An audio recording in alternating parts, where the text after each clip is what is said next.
Assalamualaikum warahmatullahi wabarakatuh. Mimin lanjutkan lagi cerita Raja Kegelapan Cipenya. Tapi seperti biasa, sebelum dilanjut, bantu tekan tombol like dan berkomentar juga. Tuan Rena, gas.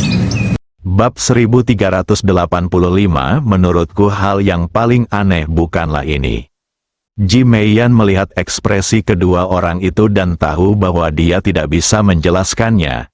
Jadi dia segera berkata, "Aku merasa sedikit tidak nyaman, aku akan istirahat sekarang." Setelah berkata demikian, dia berbalik dan hendak pergi. "Selamat beristirahat, 3 hari lagi kau akan bertunangan dengan keluarga Zhao." Ji Rongsheng masih berkata dengan sangat tegas. Ji Meiyan terhuyung dan hampir terjatuh. Hatiku sedang kacau balau. Apa tidak ada gunanya aku menolaknya? Dia segera menatap ayahnya, Ji Guangjun, dan mendapati wajahnya menunjukkan ekspresi yang sama, ekspresi penuh persetujuan. Ji Meiyan sedikit bingung dan bingung. "Istirahatlah." Ji Guangjun mengira dia sedang tidak enak badan dan berbicara dengan prihatin pada putrinya.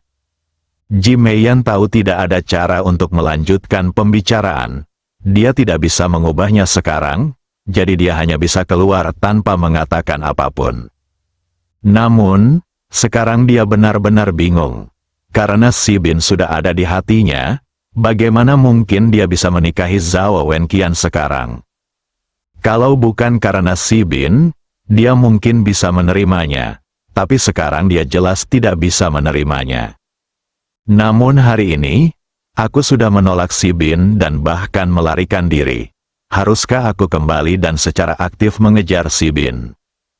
Jadi di mana wajahnya? Sekarang dia kebingungan dan linglung.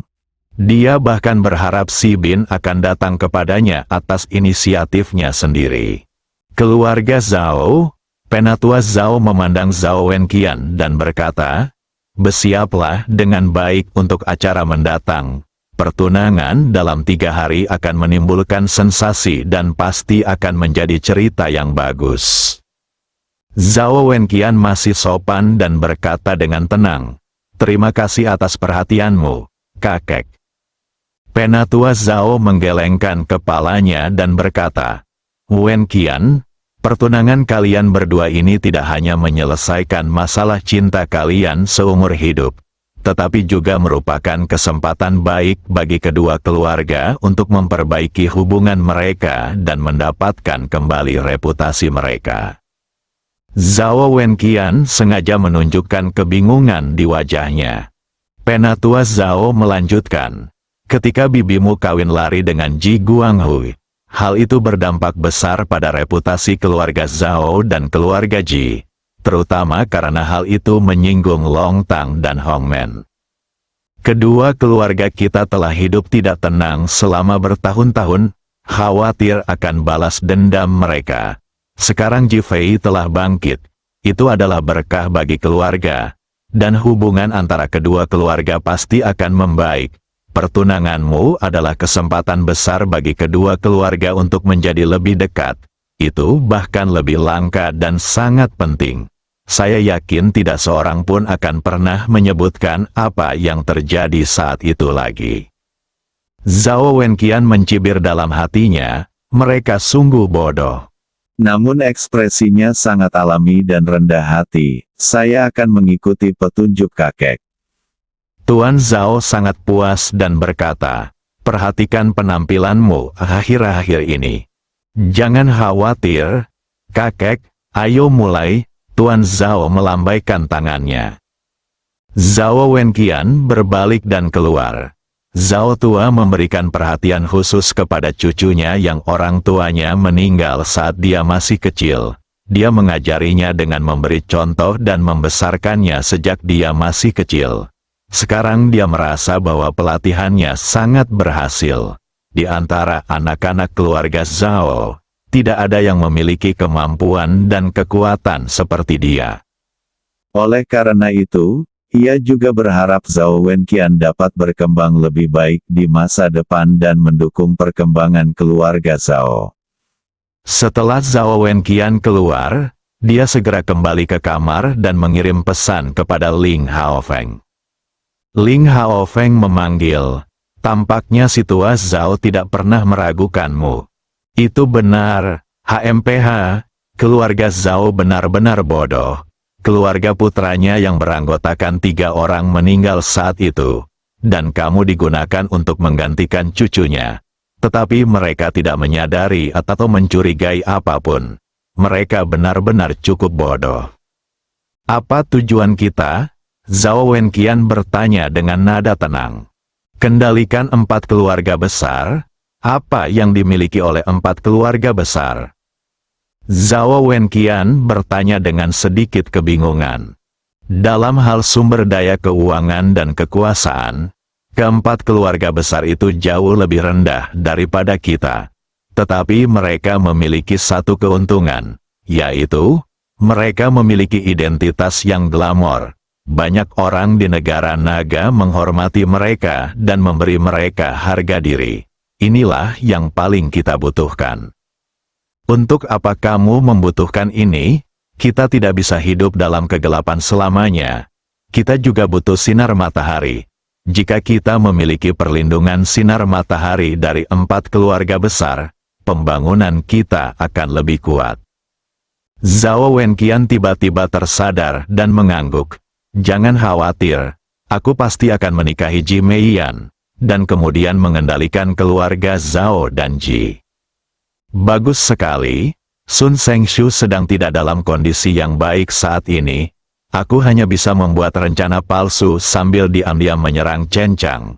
Kurasa dia akan menghadapi risiko besar di masa depan. Kuncinya adalah dirimu. Tidak masalah. Beri aku kesempatan saja dan aku akan membuat Ji Fei dan yang lainnya hancur. Ya, aku mengandalkanmu. Bekerja keras saja. Ling Haofeng selesai berbicara dan menutup telepon. Mulut Zhao Wenqian melengkung ke atas dan dia melihat keluar jendela. Ji Fei, kamu telah disetankan oleh legenda. Tetapi di dalam hatiku, kamu benar-benar bukan apa-apa. Dia sangat meremehkan Villa Ji Fei rumah Fei Tang. Li Ruoxi baru saja tertidur. Ji Fei sedang berbaring di tempat tidur ketika dia tiba-tiba merasa tubuhnya menjadi lebih berat. Lalu terciumlah aroma samar dan harum serta elastisitas tubuh yang lembut. Ji Fei tercengang. Dia tidak menyangka Su Piaomiao begitu berani. Detik berikutnya, tubuhnya menegang dan tanpa sadar dia mengatupkan kedua kakinya. Membuang, saya pikir saya tidak menarik, Su Piaomiao berkata sambil tertawa manis.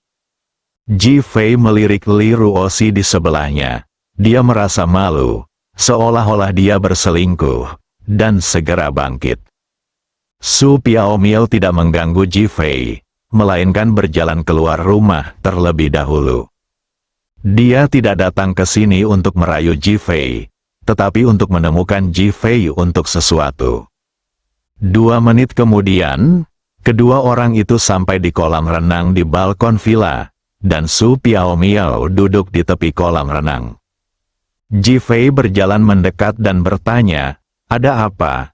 Dia tidak percaya bahwa Su Piaomiao hanya mencoba merayunya, itu bukan karakternya. Juli benar, Su Piaomiao mengatakan sesuatu yang tidak bisa dimengerti. Apa artinya? Jika kamu suka, tidurlah dulu. Su Piaomiao menatap Ji Fei dengan mata indahnya bersinar terang dan berkata. Ji Fei mengangkat tangannya dan menyeka dahinya. Dia sedikit terdiam. Logika macam apa ini? Membuang, Su Piaomiao terkikik lagi. Entah disengaja atau tidak, tapi tubuhnya yang sudah seksi itu bergetar hebat karena cekikikannya, yang membuat Ji Fei terpukau. Dia bahkan ingin mengingatkannya agar tidak tertawa terlalu banyak dan terjatuh. Su Piaomiao melihat tatapan Ji Fei dari sudut matanya dan ekspresi bangga muncul di wajahnya. Kemudian dia memikirkan sentuhan yang baru saja dia buat, dan dia menjadi lebih percaya diri dengan kecantikannya. Ji Fei, kamu menyinggung Ling Kongsu karena aku, apakah kamu menyesalinya sekarang? Apa yang perlu disesali? Ji Fei berkata dengan tenang. Apakah karena aku cantik? Tidak. Ji Fei menjawab dengan sangat lugas. Wajah Su Piao Miao tiba-tiba berubah jelek, dan dia menatap tajam ke arah Ji Fei. Kamu sama sekali tidak mengerti tentang romansa. Ada apa? Kalau tidak terjadi apa-apa, aku akan kembali tidur. Ji Fei tidak ingin berkata apa-apa lagi, jadi dia berbalik dan hendak pergi. Tidak ada cara untuk membicarakan ini, memahami adat istiadat. Apakah kamu ingin tidur untuk buang air kecil? Dia harus menjauhi penyihir yang memikat ini. Apa maksudmu tidak apa-apa? Bagaimana perasaanmu saat bertemu dengan Wu Tianze palsu hari ini?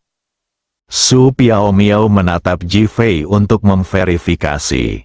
Inilah alasannya mengapa dia datang menemui Ji Fei. Itu Ling Kongsu. Nyata, Su Piao Miao menarik kembali godaannya sebelumnya, segera berdiri, dan bertanya dengan serius. Ji Fei mengangguk. Itu benar. Bagaimana Anda tahu dengan pasti? Aku sengaja membiarkan Wu Tianze palsu itu memukulku dengan pukulan, dan aku menyerap sebagian auranya, yang merupakan aura yang sama yang ditinggalkan Ling Mufeng di tubuhku terakhir kali. Wajah Su Piao Miao kembali serius. Kalau begitu, pasti akan sangat merepotkan. Ji Fei menggelengkan kepalanya. Menurutku ini bukan hal yang paling aneh. Apa itu? Su Piao Miao bertanya dengan heran. Ji Fei terdiam. Bab 1386 memberi Anda paket hadiah kejutan. Setelah 3 menit, Ji Fei berbicara lagi perlahan. Dia bukan mantan pemimpin keempat Ling Kongsu. Bagaimana Anda bisa yakin? Su Piao Miao bahkan lebih terkejut. Karena kemampuannya tidak cukup kuat, aku sengaja membiarkannya memukulku hanya untuk melihat seberapa kuat dia. Tapi aku kecewa, kesenjangan kekuatannya sangat besar. Kau bodoh sekali. Kalau salah satu dari mereka, kau pasti sudah mati, kan? Su Piao Miao berkata genit dan penuh perhatian. Tidak ada risiko, tidak ada keuntungan, saya masih punya keyakinan. Cih, dasar bodoh. Su Piao Miao menyerang lagi tanpa ampun. Ji Fei merasa hangat di hatinya, mengetahui bahwa Su Piao Miao mengkhawatirkannya. Apa rencana Anda untuk langkah selanjutnya? Su Piao Miao menatap kosong pada Ji Fei dan bertanya. Saya telah menerima 100 miliar mereka. Jadi saya harus menepati janji saya dan tidak menjadi musuh keluarga Wu dalam 10 hari ke depan. Bisakah dia berkembang sampai ke titik di mana dia bisa membunuhmu dalam 10 hari? Mustahil, aneh, untuk apa dia butuh 10 hari? Su Piao Miao mengerutkan kening, jelas bingung, Didi. Tepat pada saat itu, telepon seluler Ji Fei berdering. Ketika saya melihat Qi Yuan yang menelepon, saya langsung menjawabnya. Tuan, ada situasi yang perlu saya laporkan kepada Anda. Suara Qi Yuan datang dari ujung sana. Apa yang sedang terjadi? Sekarang ada berita di Longdu bahwa Ji Meiyan akan bertunangan dengan Zhao Wenqian dari keluarga Zhao. Ada kemarahan dalam suara Qi Yuan. Ji Meiyan bertunangan dengan Zhao Wenqian, bagaimana dengan si Bin? Ji Fei bahkan tidak bertanya siapa Zhao Wenqian. Itulah sebabnya saya melaporkan hal ini kepada Anda, Tuan. Qi Yuan bergegas menjelaskan, apakah si Bin tahu? Dia seharusnya tahu tentang hal itu. Dia tinggal di kamarnya dan tidak keluar. Itulah sebabnya aku meneleponmu. Omong kosong. Setelah Ji Fei selesai berbicara, dia menutup telepon. Kita kesampingkan dulu masalah Wu Tianze palsu itu dan selesaikan masalah si Bin dulu. Ji Fei berkata pada Su Piao Miao, Apa yang terjadi dengan si Bin? Su Piaomiao bertanya dengan heran. Gadis yang disukainya, Ji Meiyan, akan menikah dengan Zhao Wenqian. Fiu, Su Piaomiao hanya tertawa terbahak-bahak. Kenapa kamu tertawa? Ji Fei bingung mendengar tawa itu. Apakah kecantikan Xiaoji saya masih banyak diminati? Memangnya kenapa kalau aku populer, aku masih harus membantu si Bin menikah? Nada bicara Ji Fei tegas dan penuh kemarahan. Jika aku menikah, apakah kamu akan pergi dan mengambil pengantinnya? Su Piaomiao tiba-tiba menatap Ji Fei dengan ekspresi bergosip di wajahnya dan bertanya. Ji Fei langsung menggelengkan kepalanya, tidak. Ekspresi Su Piaomiao tiba-tiba berubah, dan dia menatap tajam ke arah Ji Fei, apa yang kamu katakan? Aku bilang aku tidak akan pergi, aku membunuhmu. Bunuh aku? Ji Fei tidak bersembunyi. Anda. Su Piaomiao sangat marah hingga bajunya hampir robek, dan wajahnya sangat muram hingga air tampak akan menetes keluar. Aku akan mati jika aku membawamu kembali, Ji Fei berkata dengan ringan. Mengapa? Su Piaomiao bertanya dengan ragu. Sangat lelah. Setelah Ji Fei selesai berbicara, dia lari. Su Piaomiao tidak bereaksi sejenak, dan hanya bereaksi ketika Ji Fei menghilang. Dia tertawa terbahak-bahak, orang jahat, akhirnya kau mengakui pesonaku. Ji Fei tiba-tiba pura-pura batuk 2 kali dan menjawab, kamu salah paham, aku kelelahan karena jantungku. Su Piaomiao tertegun, lalu langsung menjadi marah, pergilah ke neraka. Dia pikir Ji Fei berbicara tentang kematian karena kelelahan. Setelah semua keributan ini, aku sebenarnya kelelahan. Bukankah ini hanya mengganggu diri sendiri, ini menyedihkan. Aku akan mati, Ji Fei tertawa dan lari. Su Piaomiao sangat marah hingga dia menghentakkan kakinya. Dia tiba-tiba menyadari bahwa Ji Fei semakin memburuk. Di sisi lain, Ji Fei menyentuh dahinya sambil mencari si Bin.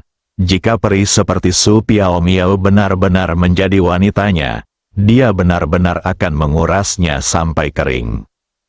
Dia suci dan mulia seperti bunga teratai salju, dan juga memiliki pesona dan daya tarik seperti bunga mawar. Dia benar-benar kecantikan yang dapat membuat pria tergila-gila. Keberadaan wanita seperti dia membuat orang-orang merasa tidak nyata, bahkan seperti mimpi. Dia benar-benar wanita yang bisa membuat pria mati kelelahan di perutnya. Hanya istri seperti Li Ruoxi yang benar-benar ada dan membuat orang merasa tenang. Ji Fei datang ke pintu kamar si Bin yang tertutup. Dia tidak mengetuk pintu, dia hanya mendorongnya hingga terbuka dan masuk. Si Bin di dalam sedang duduk di sofa dengan linglung. Adegan ciumannya dengan Ji Meiyan ada di benaknya, dan kata-kata Ji Meiyan bahwa dia mencintainya bergema di telinganya. Namun, Ji Meiyan sekarang akan menikahi Zhao Wenqian, dan Ji Meiyan juga mengatakan bahwa dia tidak akan jatuh cinta pada si Bin, yang membuatnya merasa bingung dan kehilangan. Pintu tiba-tiba terbuka. Tepat saat dia hendak marah, dia melihat Ji Fei datang, jadi dia segera menahan amarahnya dan berdiri. Tuan, Anda di sini. Aku tidak mau datang, aku masih ingin tidur dengan istriku di pelukanku, tapi aku khawatir kamu tidak akan bisa melepaskannya. Ji Fei langsung duduk di kursi dan menatap si Bin dan berkata. Wajah si Bin memerah, lalu dia menunjukkan rasa malu. Tuan, saya minta maaf telah membuat Anda khawatir. Saya baik-baik saja, saya akan pergi ke perusahaan sekarang. Setelah mengatakan itu, dia berdiri dan pergi. Dia ingin membuat dirinya mati rasa dengan pekerjaan. Oh, aku tidak menyangka kau begitu pengecut. Ji Fei tiba-tiba berkata dengan tidak senang. Ekspresi si Bin langsung berubah, dan dia jelas-jelas kesal. "Tuan, Anda benar mengkritik saya." Omong kosong, Ji Fei tiba-tiba meninggikan suaranya dan berteriak. Si Bin terkejut. Ini adalah pertama kalinya Ji Fei berbicara kepadanya dengan marah. Dia segera menatap Ji Fei dengan tatapan bertanya di matanya. "Untuk apa aku membutuhkan sampah sepertimu? Aku tidak mau pria yang bahkan tidak bisa mengatakan bahwa dia mencintai seseorang." Si Bin, dia mengepalkan tangannya, urat-urat menonjol di dahinya, dan tidak mengatakan apapun. Dia sangat terangsang oleh kata-kata Ji Fei, memikirkan ketangguhan Ji Fei, dan kemudian memikirkan usahanya mengejar Ji Meiyan kali ini. Hal itu tidak akan mungkin terjadi tanpa dukungan Ji Fei. Pada titik ini, dialah yang mengundurkan diri dan wajahnya menunjukkan permintaan maaf dan rasa bersalah. "Mari ikut saya." Setelah Ji Fei selesai berbicara, dia berdiri dan berjalan keluar. Si Bin tidak tahu apa yang akan dilakukan Ji Fei, tetapi dia segera mengikutinya. Mereka berdua baru saja keluar dan kebetulan bertemu Huo Lei yang mengenakan rok mini kuning muda dan duduk di bawah payung. Kedua kaki yang terbungkus stoking tipis berwarna daging ditumpuk bersama-sama di bawah sinar matahari, menambah sentuhan pesona dan cita rasa. Ji Fei teringat pada keluarga Zhao dan apa yang pernah dikatakannya tentang membiarkan Huo Lei mendirikan keluarga Zhao. Tiba-tiba, matanya berbinar. "Huo Lei, apakah ada yang salah?" "Tidak apa-apa." Huo Lei meletakkan teleponnya, membetulkan rok mininya yang ditarik hingga ke paha, lalu berdiri dan berkata. Ketika dia melihat Ji Fei tadi, dia sengaja merayu Ji Fei. Sedangkan si Bin, dia tahu dia tidak berani menatapnya. Akibatnya, Ji Fei tampaknya tidak melihatnya sama sekali dan sedikit kecewa. "Ayo, aku akan mengajakmu ke mall." Ji Fei melambai pada Huo Lei dan berkata. Huo Lei tertegun sejenak, dan tanpa sadar melihat ke arah Villa Li Ruoxi. Tetapi dia tidak keluar. "Ayo pergi." Ji Fei sudah melangkah maju dan menariknya berdiri. "Untuk apa kamu pergi ke mall?" Huo Lei menatap Ji Fei dan bertanya. "Aku akan memberimu paket hadiah kejutan." Ji Fei menjawab sambil tersenyum. Bersambung.